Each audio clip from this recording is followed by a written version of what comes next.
जिंदगी कैसी है पहेली हाय, कभी तो हंसाए कभी ये रुलाए जिंदगी। प्रायोजक केंद्रीय मानवाधिकार संगठन सम्माननीय जीवन समान अधिकार हेतु 12 वर्षों से निरंतर कार्य करने वाला एकमात्र संगठन केंद्रीय मानवाधिकार संगठन, आज ही सदस्य बने। नमस्कार, मैं श्रीकांत केएमटी में आपका स्वागत करता हूं। आपका अपना शो जिंदगी। जी हाँ दर्शकों, जिंदगी जिस शो के माध्यम से हम आपसे ऐसे जिंदगियों को रूबरू कराते हैं कि जिनकी जिंदगी सुन, देख या पढ़कर कईयों जिंदगियां बन जाती है। ऐसे ही एक जिंदगी से हम आपको आज हमारे शो के माध्यम से रूबरू कराने जा रहे हैं, जो एक खुद में बहुत बड़े वक्ता, समाज सुधारक, परिवर्तन की बातें करने वाले, अपने लेखन से, अपने वाणी से परिवर्तन को गति देने में और समाज को परिवर्तन करने के लिए एक लड़ा लड़ रहे हैं। ऐसी एक शख्सियत जिनकी जिंदगी सुन के आप भी हैरान रह जाओगे। ऐसे ही हमारे साथ आज जुड़े हैं माम देशमुख जी। जी हाँ सर, प्राध्यापक माम देशमुख, नाम सुनते ही आपके जो माइंड ऐसा खुल गया होगा या फिर अपने शरीर पे कुछ वो सहारे बोलते हैं अपन, वो आए होंगे, ऐसे रोंगटे खड़े हुए ही होंगे कि जो लोग ये नाम से परिचित है उनके रोंगटे निश्चित ही खड़े हुए होंगे। उनसे ही हम आज जिंदगी शो के माध्यम से रूबरू कराने जा रहे हैं। हमारे साथ जुड़े हैं मामा देशमुख सर। सर नमस्कार। नमस्कार। आपका केएमटीवी के जिंदगी शो में हम स्वागत करते हैं। और सबसे पहले आगे चलते हुए हम आज की स्थिति में कि हम आपकी उम्र जानना चाहेंगे। मेरी उम्र, मेरी जन्म तारीख, डेट ऑफ बर्थ जो है वो 11 जुलाई 1936 यानी अभी 11 जुलाई को मेरा 85 साल पूरा होगा उम्र का। अच्छा, 85 साल अभी। हाँ। 85 साल के पड़ाव में आप है, एक महीना बाकी है 85 साल में। तो सर हम जानना चाहेंगे कि जैसे कि किताबों के माध्यम से एक आपकी अलग ही पहचान बनी हुई है, एक ख्याति बनी हुई है। लोग मामा देशमुख ये नाम सुनते ही थोड़ा सोच में आते हैं कि एक अलग ही शख्सियत बनी है। तो हम जानना चाहेंगे कि आपका जन्म कहाँ, आपका प्राथमिक जो शिक्षण हुआ है वो कहाँ पे हुआ और किन हालातों में? वो तो बड़े लंबा इतिहास है। क्यों कि लोगों को लगता है कि मैं हाई स्कूल में पढ़ा, मैं हाई स्कूल पढ़ा ही नहीं। अच्छा। वो ऐसा बहुत है। मेरा गांव जो है ये खापरखेड़े के पास ईसापुर गांव है, सावनेर तालुका में। और वहाँ मेरी खेती बाड़ी घर है। लेकिन उस वक्त मेरे गांव में प्राथमिक स्कूल नहीं था। तो मामा के यहाँ यानी 10 किलोमीटर मामा का भेंडाला जो है, वहाँ मैं 3 ये तक मेरी पढ़ाई हुई, तीसरी तक। तो उसमें गोठे में जानवर जहाँ बांधते हैं वो पटेल के गोठे में वो स्कूल था। और तीनों क्लास एक ही टीचर पढ़ाता था। एक क्लास तो मैं ही पढ़ाता था। तो ऐसी मेरी। फिर वो तीसरा पास हुआ तो चौथा नहीं था वहाँ। तो दूसरा फादर के सिस्टर के गांव वाकी करके, ताजुद्दीन बाबा की वाकी, वहाँ मेरा चौथा क्लास हुआ। तो चौथी में मैं फर्स्ट आया। वैसा वो उस जमाने की परीक्षा थी। फिर वहाँ आगे की पढ़ाई नहीं थी, आगे की क्लास स्कूल नहीं था। तो फिर मैं पाटन सावंगी करके एक गाँव है, पाटन सावंगी, हाँ, वहाँ पाँचवीं एता में नाम लगा। और मेरे गांव से 10 किलोमीटर पैदल जाना आना करती थी, अकेला अकेला और भूकेला। तो ये तो विस्तार से नहीं बताऊंगा क्योंकि बहुत लंबा इतिहास है। तो ऐसा 7वीं तक पढ़ाई मेरी हुई। फिर आगे की स्कूल वहाँ नहीं था, हाई स्कूल नहीं था वहाँ पाटन साउंड में स्कूल। तो फिर मेरा शिक्षण बंद हुआ, मेरी शिक्षा पढ़ाई बंद हुई। फिर मैं नॉर्मल स्कूल की परीक्षा थी, प्राइमरी टीचर्स की टेस्ट परीक्षा की, कॉम्पिटिटिव एग्जामिनेशन होती थी उस वक्त। तो उस परीक्षा में बैठा तो बहुत दिन से लोग तैयारी करते थे मेरी। मैं बैठा परीक्षा को, मैं छोटा सा सब स्टूडेंट से, और वो मेरी खिल्ली उड़ाते थे कि तू क्या पास होगा, हम 5-5 साल हो गए पास नहीं होते। लेकिन मैं ही पास हुआ। और मेरा एक जो सीनियर था, दोस्त था, वो पास हुआ। वो 4-5 साल उन्होंने एक ही मेहनत। और आकोला में नॉर्मल स्कूल ट्रेनिंग है, प्राइमरी टीचर्स ट्रेनिंग। वो आखिर अभी ये बीएड वगैरह अभी हुआ, बाद में वो गवर्नमेंट का था। तो वहाँ उस वक्त मैंने वो लाइब्रेरी और सब मैट्रिक इंटरमीडिएट वगैरह वो स्टूडेंट थे। मैं 7वां वर्ग पास बहुत कम थे, 7वीं तो पास वाले बहुत कम थे। तो मैं वहाँ दाखिल हुआ और सबसे छोटे में सबसे छोटा प्राइमरी टीचर, छोटा ही मैं था और ऐसा पतला सा। लेकिन वहाँ मैं लाइब्रेरी में डॉक्टर बाबा साहब आम्बेडकर का छोटा सा चरित्र पढ़ा और मैंने तय निश्चय किया कि इस महामानव जैसी पढ़ाई करो। घर बेचो, खेत बेचो, धर्म बदलो, कुछ भी करो, लेकिन ये महामानव जैसी पढ़ाई करो। ये बेचने लायक कुछ नहीं था, लेकिन वो बाबा साहब का फोटो मैं खीसे में छुपा के रखता था क्योंकि मैं कुंभी जात का, बाबा साहब अलग। तो ये फोटो तुम्हारे यहाँ कैसा, तो छुपा के रखता था और निश्चय किया कि ये महामानव जैसा पढ़ाई करो और घर को भी पढ़ा। मैं घर का सबसे बड़ा लड़का, मेरे बाद में 2 सिस्टर्स और बाद में 4 भाई, बड़ा बराबर। और खेती भी बहुत अल्प भूधारक के था। मैं 12-13 एकड़ खेती, वो भी टिकाऊ नहीं थी, उपजाऊ नहीं थी। तो बाद में वो ट्रेनिंग होने के बाद मैं नागपुर कॉरपोरेशन में टीचर लगा, प्राइमरी टीचर। लेकिन मस्तिष्क में वो कीड़ा था कि ये महामानव जैसी पढ़ाई करो। तो मैं वो सर्विस करते करते मैट्रिक को बैठा, वो मैट्रिक थी। बहुत लंबी कहानी है, ये छोटा सा मैं बताता हूँ शॉर्ट में। तो लोग चिढ़ाते थे मेरे को कि तू क्या पास होगा, हम तो रेगुलर करके पढ़ाई करके, तू तो हाई स्कूल में भी पढ़ा नहीं, डायरेक्ट बैठा। तो सब खिल्ली उड़ाते थे। लेकिन जब रिजल्ट आया तो वो खिल्ली उड़ाने वाले तो फेल हो गए, लेकिन मैं पास हो गया। फिर प्री यूनिवर्सिटी में बैठा,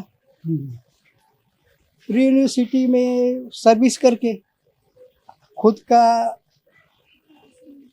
खाना पकाना वगैरह सब करके, गांव का सब देखना, ये सब करके मैं प्री यूनिवर्सिटी में सिटी कॉलेज ज्वाइन किया, मॉर्निंग था। और प्री यूनिवर्सिटी में बैठा, परीक्षा हुई।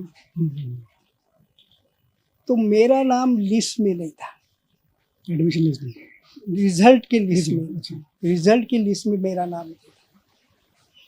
तो मेरे साथीदार मुझे पहचानते थे, मुझे मालूम है, बोले तू पाठ करके रट करके पास होगा, ये यहाँ क्या तेरे दाल जलेगी, तू तो पास नहीं होगा।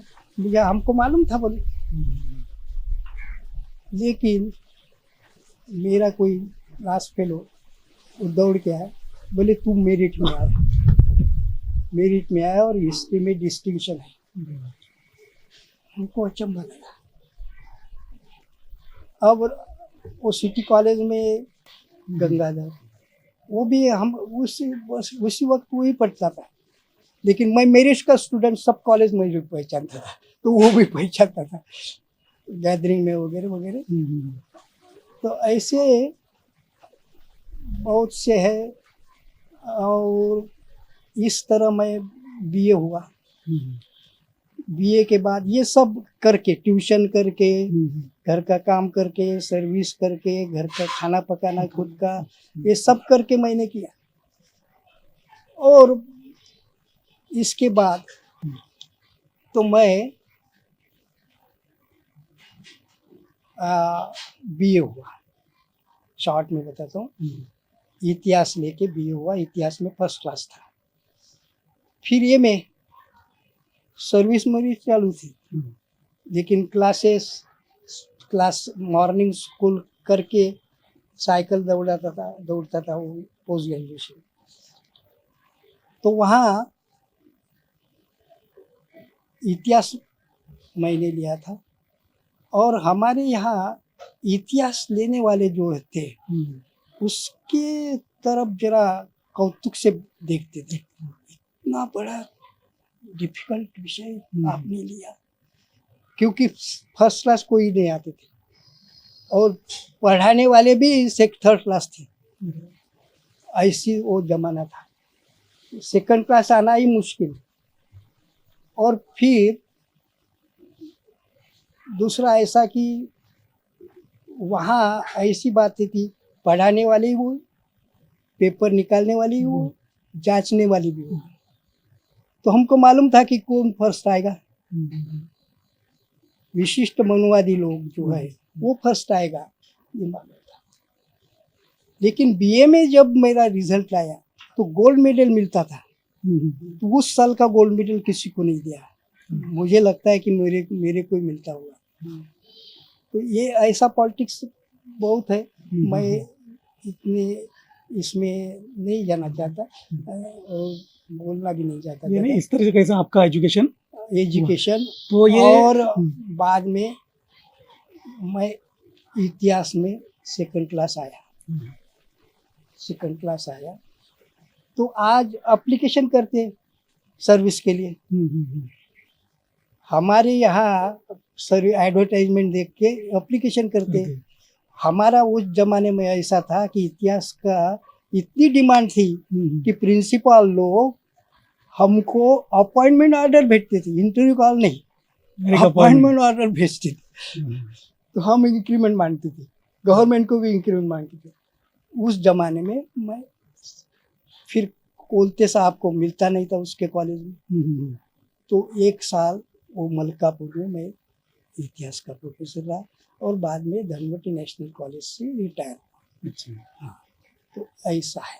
और इसमें मेरे भाई जो है, मेरे बाद की बहन वो निरक्षर है, दूसरी वो साक्षर है, लेकिन बाकी जो भाई है वो क्लास 1 सुपर क्लास 1 के दर्जे के होकर रिटायर हो गए।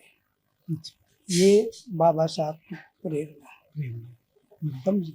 जो पूरा घर हमारा पूरा घर एजुकेटेड है। और जो बाहर की लड़की आई वगैरह वगैरह, मैं तो नागपुर में, मेरे को तो रहने को मकान नहीं था। लेकिन अब ऐसी हालत है कि मेरे नाती ग्रैंडसन जो है वो अमेरिका के नर्सिंग में पढ़ते हैं, समझे। ये क्योंकि वो कीड़ा कौन सा, बाबा साहब। तो ऐसा एक दृष्टि है। और एक शॉर्ट में, बहुत ही शॉर्ट में ये मैंने बताया। ये इसमें खेती के काम करना सब मैं करता था। काम करके पढ़ाई, घर संभालना, कुटुंब, इस भाई की पढ़ाई करना, शादी करना वगैरह सब है। हाँ। तो ये जो एजुकेशन का शिक्षा लेते हुए तो जो अनुभव आया हाँ। शायद वही अनुभव हाँ आपने अपनी किताब में भी उतारा है. अभ्यास कसा करावा.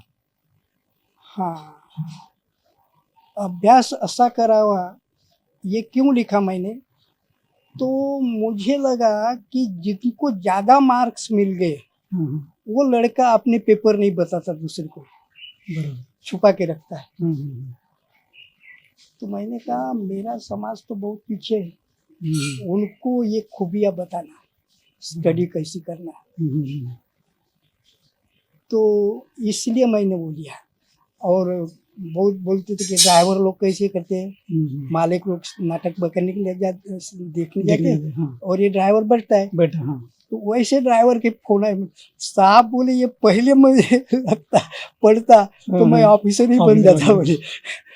हाँ, और वो भी आपने कंफर्टेबल छोटे साइज में हाँ कि वो कहीं भी अपने जेब में डाल और के ले 1.5 जा लाख सके. के ऊपर उसकी। हाँ, हाँ. मेरे ही इतनी किताबें, हम्म, मैं चैलेंज के साथ कहता हूँ कि महाराष्ट्र में दूसरा कोई नहीं है बराबर. कि मेरी 9 लाख के ऊपर मेरी किताबें गई है। हम्म, अभी अभी ये जय भारत आया और मेरी किताबें सस्ती है, ये बराबर. इसकी कीमत 200 होना चाहिए, इसकी कीमत 50 है और विक्रेता को हम 30 में देते हैं। हम्म. अब तक की आपकी एक टोटल किताबें कितनी है सर? टोटल 25 है अच्छा. और ये अमेरिका का इतिहास। मैं अमेरिका में 3 महीने था, हम्म, मेरा लड़का अमेरिका में, हम्म. अमेरिका का कश्मीर जिसको कहते हैं हवाई बेट, हाँ, हाँ. जहाँ होनोलुलु ओबामा था, ओबामा का हम्म. घर 1 किलोमीटर था। मैं 2 महीना, अच्छा. तो ये क्यों लिखा मैंने, आपको लगा होगा कि अमेरिका का इतिहास, अमेरिका का क्या करना है आपको, बराबर. सबको लगता है ऐसा, हम्म. सबको लगता है डॉक्टर रहे पीएचडी रहे सबको हम्म. लगता है अमेरिका का क्या करना है आपको, पढ़ के क्या करना है. पढ़ के क्या करना है, हमका भारत का देख।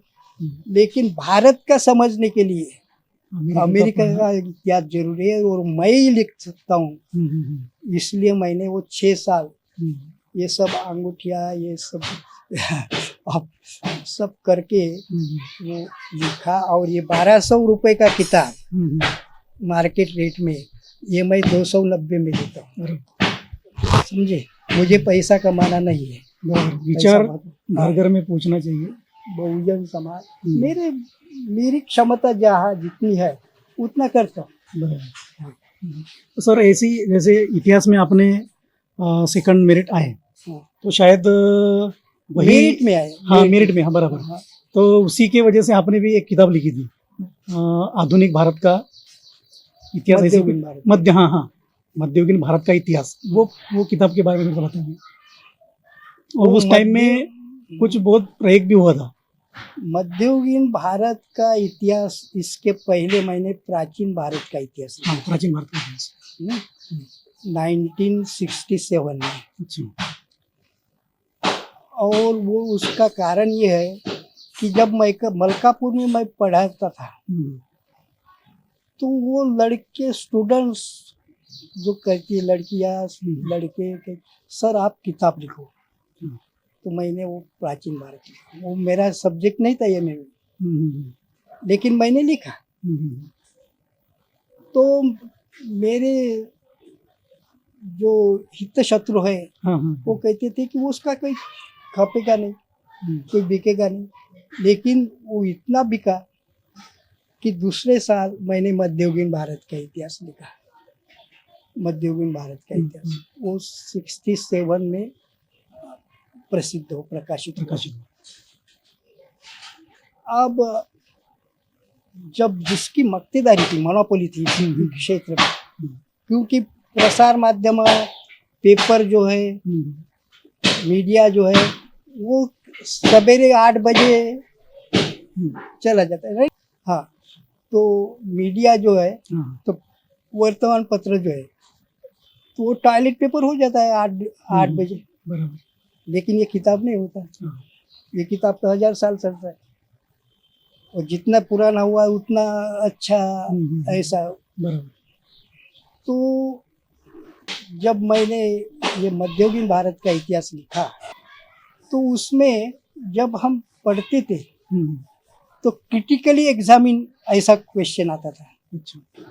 चिकित्सक चिकित्सक हाँ, चिकित्सा कर हम्म, और जब चिकित्सा करने लगे हम्म, तो चिकित्सा कैसी होती है, ये अभी की एडिशन इसकी 50 से ऊपर एडिशन हुआ।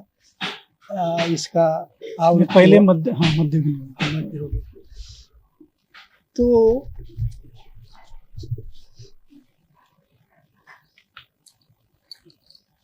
हमने निश्चय किया कि हो सके उतना सच्चा इतिहास बताओ, बराबर सच्चा इतिहास बताओ। हम्म, लोगों को सब पीएचडी है, डॉक्टर है, पैसा बहुत है उनके पास, लेकिन अक्ल मनुवादी है, अक्ल मनुवादी सब जात के थोड़े बहुत ये हो गए। लेकिन जैसा आपको बताता हूँ कि शिवाजी की भवानी तलवार, भवानी तलवार, इसमें किसको क्या लगेगा, अच्छा लगेगा, भवानी ने दिया है इस, लेकिन इसमें शिवाजी महाराज का बहुत बड़ा इंसल्ट है, ये किसको पता है, ये किसको पता है कि भवानी ने दिया इसलिए शिवाजी ने पराक्रम किया, नहीं तो शिवाजी शिवाजी कुछ पराक्रमी भी ही नहीं। नहीं था। हाँ, बराबर या किसके ये क्रिटिकली एग्जामिन जिसको ऐसे चिकित्सक, तो चिकित्सा कैसी होती है, हम बचपन में कुआ बनाते थे। कुआ कैसा, वो चूहा चूहा कुआ कुआ हाँ, छोटा हाँ, कुआ बनाए, थोड़ा सा खड्डा खोद दिया, उसमें पानी पानी डाल दिया, हाँ, लग गया पानी, कुआ बन गया। हम्म, लेकिन असली कुआ कैसा रहता है, उसमें झरा लगता है। तो चिकित्सक दृष्टिकोण क्रिटिकली एग्जामिन, ये झरा जिसको कहते हैं, तो जो राम को मानते हैं उसमें झरा नहीं लग गया, जो भगवान को मानते हैं वो झरा नहीं है, वो खड्डा है जिसमें पानी डाला गया है। पानी डाला गया है। और ये अब आप समझ गए कि सब मनुवादी विद्यापीठ है, मनुवादी विद्यापीठ है, और उसमें प्रतिभा का झरा नहीं लगा, प्रतिभा का सोर्स जिसको कहते हैं वो नहीं लगा। तो कोई भी विद्वान बताओ ना, है बहुत से है, ऐसा नहीं कि राम, मैं अब तो बहुत बड़े बड़े पुरोगामी, Tirupati doctor MA PhD Abdul Kalam, Tirupati को वो पंडे का 10वीं फेल पंडे का आशीर्वाद लेते और कैमरा लेके जाते। तो ये बड़े बड़े आदमी, तो ये जो है, और ऐसा पेपर में नहीं आता, वो उसका आता है मनु आदमी, क्योंकि पेपर का भी दृष्टिकोण नहीं रहता वैसा। तो इस दृष्टि से मैंने लिखा, तो उसमें मैंने क्या लिखा इसकी बजाय ये कुंभी ने इतिहास लिखा, ये ज्यादा चिढ़े। एक शूद्र ने इतिहास लिखा, ये ज्यादा चिढ़े। तो वो लंबा इतिहास है, सब बड़े बड़े, सबसे बड़े वो पीछे लग गए, और मैं अकेला गरीब का लड़का किसान। तो इस दृष्टि से मुझे साथ दी वो सिर्फ महारों ने दी। महार क्यों कहता हूँ मैं, कि बुद्ध तो सभी जात के हैं, लेकिन महार समाज ने मेरे साथ दी और बचाया। मैं जिंदा हूँ तो अभी भी जिंदा हूँ तो महार समाज के कारण, और वो इतने चाहते हैं। और मेरा किताब भी जो है उन्होंने खरीद कर, पैसा खरीद कर फुकट में बांटा। तो ये हालत है। तो इस दृष्टि से, और बहुत लंबा इतिहास है इसमें। ये जैसा कि आपके बात करने में, लिखने में पूरा यानी सत्य है, सत्यवादी आप जो है, हर एक 10% ही सत्य है, 90% 90% और ही लिखने का है। अच्छा, हाँ। तो ये लिखावट में जैसे पुस्तक प्रकाशित होती है या आप जो भी परिवर्तन की भाषा बोलते हो, तो कैसा जो सत्य है वो पछता नहीं, बराबर। तो आपको ऐसा कोई वाक्य कि जो बहुत बड़ा प्रसंग आप पे आया होगा, एक कुछ पुस्तक एक जो आपने लिखा था इसी रिलेटेड में, इतिहास मध्ययुगीन भारत, ये इसका तो वो टाइम में आपका नागपुर में बहुत बड़ा विरोध भी हुआ होगा, या फिर ऐसा कोई वाक्य कि एक यानी बोलो एक बहुत बड़ी समस्या से आपको भी गुजरना पड़ा होगा? तो जब 14 जनवरी 1969 में अत्रे ने मेरे ये किताब के बारे में लिखा, और उसी दूसरे दिन तीसरे दिन नागपुर में सावरकर के नेहू ने पुतने ने, विक्रम सावरकर करके नाम है उसका, वो किताब जलाया, ठीक जगह जगह जलाया, और इसको मारो काटो। और उसी वक्त 2 महीने पहले या 1 महीना पहले नागपुर में दंगल हुई थी, मुस्लिम और बौद्ध की, और तेल डाल के जलाना, ऐसी बहुत बड़ी दंगल थी। तो इनको मारो काटो ऐसा उत्तेजन दिए थे। और वो कहते थे कि ये कहते थे ना कि उनको बम्बनों ने का ऐसा ऐसा किया, इन्होंने बाबा साहब का इंसल्ट किया। वो कहते थे तो कुछ बिंडोक रहते हैं ना, कुछ बाबा साहब का इंसल्ट करते, कैसा देखता हूँ। तो कुछ मेरे प्रकाशन में भी गए, कहाँ है मोहम्मद इफ्ती, फिर वो गांजरे करके, प्रोफेसर गांजरे मर गए बेचारे, बाबा साहब के लेक्चर ट्रांसलेशन के, तो उनके यहाँ गए, बोले वो ऐसा ऐसा देशमुख है, उन्होंने बाबा साहब का इंसल्ट किया अपनी किताब में। तो बोले देशमुख ऐसा कर ही नहीं सकता, देशमुख ऐसा कर ही नहीं सकता। और बस धीरे धीरे वो, क्योंकि वर्तमान पत्र हमारे इसमें नहीं थे, तो उसमें ख्याल में, तो मेरे कॉलेज से 27 जनवरी 1969 को मेरे कॉलेज से प्रेत यात्रा निकालना मिली। और मुझे चाहने वाले, और डिक्लेयर कर दिया, तो लाइन लग गई थी आरएसएस वालों की मेरी प्रेत यात्रा दिखाने के लिए, देखने के लिए, क्योंकि उन्होंने पम्पलेट बांटा था और वैसा। और फिर मेरे यानी 10-1 बजे का समय था, मैं कॉलेज में गया। कॉलेज में मुझे पहुंचाने के लिए पुलिस तो आती थी साथ में, लेकिन 2 बौद्ध स्टूडेंट मेरे साथ आते थे, लोखंडे और कड़बे करके। लोखंडे है, कड़बे तो अभी मिला नहीं, तो वो आते थे।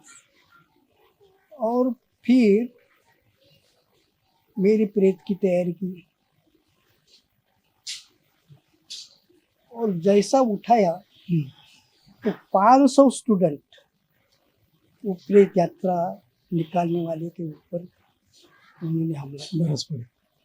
यानी पुलिस बीच में नहीं आती, तो प्रेत यात्रा निकालने वाले की प्रेत यात्रा निकालने की नौबत। तो ऐसा हुआ, और बाद में वो प्रेत वो भाग गए, लेकिन उसमें उसको हल्ला नहीं करने, कोई नहीं करेगा, इसलिए पुलिस के प्रोटेक्शन के लिए, प्रेत यात्री वाले को प्रोटेक्शन के लिए पुलिस थे। और हमला हम नहीं करेंगे, इसलिए हमारे से प्रोटेक्शन के लिए वो पुलिस थी, हमको प्रोटेक्शन नहीं था। तो उसमें विलास मुत्तम्मा नाम होगा मालूम, उसको अरेस्ट हुआ मेरे लिए। और मेरी प्रेम यात्रा निकली, प्रेम यात्रा। तो प्रेत यात्रा और प्रेम यात्रा, अच्छा, एक ही वक्त एक आदमी की जैसी। जब उन्होंने प्रेत यात्रा निकाले, पूरे उन्होंने प्रेम यात्रा, हाँ, पूरे वर्ल्ड में एक ही ये घटना है कि जहाँ प्रेत यात्रा और प्रेम यात्रा दोनों एक साथ निकली। तो और मैं बाबा साहब के पुतले को हार डाला। मेरे ख्याल से पुतला बनने के बाद पहला कुंभी मैं होगा कि जो बाबा साहब के पुतले को हार, क्योंकि वो बौद्धों के वोटिंग की जरूरत नहीं थी कांग्रेस में उसमें, समझे। तो ऐसा बहुत बड़ा इतिहास शॉर्ट में मैं आपको ये बताया। जैसे कि अब तक सुनने वाले भी, मैं तो अभी उनके साथ ही बैठा हूँ, लेकिन जो लोग देख रहे हैं वो भी सुनते सुनते कहीं ना कहीं खो गए होंगे, सब कुछ आजू बाजू का वातावरण परिसर सब भूल गए होंगे और अपना केंद्र बिंदु एकत्रित करके ये ध्यान लगा रहे होंगे कि यार ये कैसे, कि जो कभी किसी का, हमारे जितने भी महापुरुष हुए हैं शायद उनके साथ भी बहुत बड़े बड़े बड़े हादसे हुए, लेकिन इतना साला जिंदा रहने के बावजूद जो प्रेत यात्रा निकालते हैं, जो विरोध हुआ है, उसके बावजूद भी महामना देशमुख नाम भी रहेगा हमेशा, और महामना देशमुख आज भी उसी स्टेटस से यानी और वही धैर्य से और वही सत्यवादीपना उनके लिखान में भी ना बदलाव हुआ ना कुछ, उसी स्टेटस से आज भी हमारे साथ जुड़े हुए हैं। ये बात हमारे ऊपर भी अगर आती है तो कहीं ना कहीं हम पिघल जाते हैं, भटक जाते हैं या फिर वो राह छोड़ देते हैं। मगर ऐसी भी जिंदगियां है कि जो कितना भी संकट आए, कुछ भी हो जाए, अपना रास्ता नहीं बदलते और साथ रहने वाले लोगों को भी सही रास्ता दिखाते हैं। आगे फिर से हम बढ़ेंगे।